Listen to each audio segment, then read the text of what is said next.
wall that was meant to be impenetrable between Israel and Gaza. Yet on October 7th, 2023, there were multiple breaches along this separation barrier. Thousands of Hamas fighters passed through its barbed wire and concrete fortifications.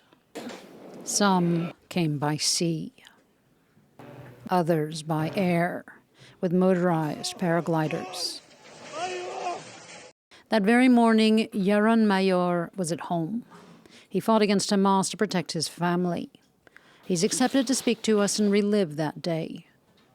His is the story of being face to face with terrorism, of living through security failures. There was an assailant who came through the kitchen window. I saw him. I stood up and I walked towards him. I shot him twice.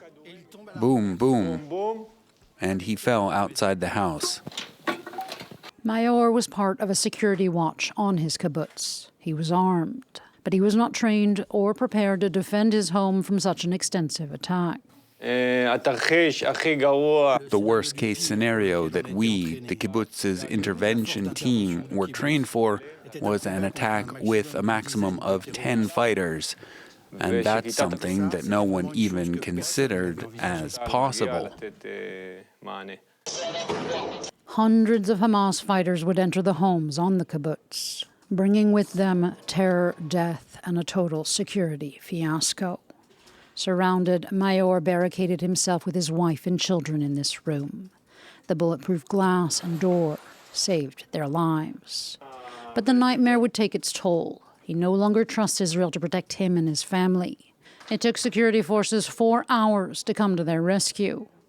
The barrier, which was so costly, it was created with underground tunnels in mind. No one thought an attack would come from above ground. The high-tech barrier wall has multi-layered fencing with detection tracking sensors. Below ground, there are concrete structures to prevent any tunnels from being dug. But such fortifications were far from infallible. For on October 7th, Hamas drones hit with great precision Israel's control towers.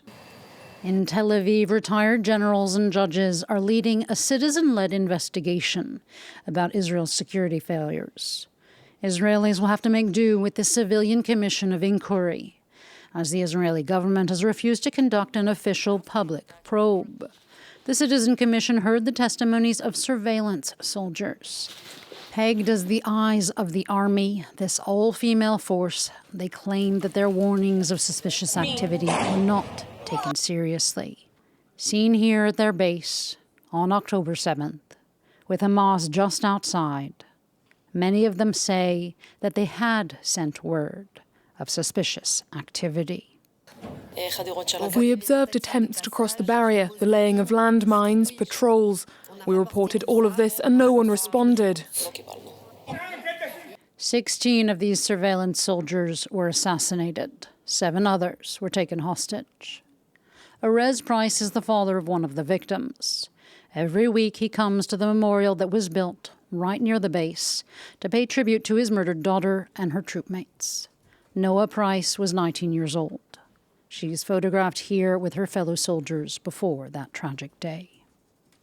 It is really important to pay tribute to her memory and that of the other soldiers. Noah and all the others, they were just kids with a brilliant future before them. Gaza is just 600 meters away, and 1 year ago, Hamas fighters were able to make the journey without being stopped. Standing before the army base where his daughter was killed, Erez Price condemns what he calls a political failure. There was this notion among our politicians that Hamas would not do anything because they were getting money from Qatar. Their quality of life was improving, so they wouldn't do anything. A faulty calculation and oversight, a fatal error that would make October 7th the deadliest day for Israelis in the history of their nation.